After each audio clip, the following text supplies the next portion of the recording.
Hello there. So what was under the plywood, this is Bubba and Stan's Great Adventures.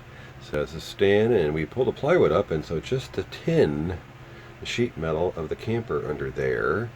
And as you can see in the back, it stuck a little veneer when they pulled it up. So I'm grinding it down with the grinder.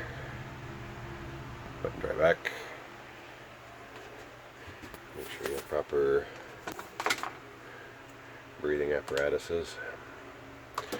Don't want to be breathing in that fine dust, but get all that down, and then you can see the green. I don't know if it's going to show up in here, and then you'll see the shiny spots. That's where the oxidation is for the green, and then I've cleaned up the shiny stuff. So I'll buff all that out with the car buffer and some wheel polish when I'm all done grinding off the wood in the back there along that edge.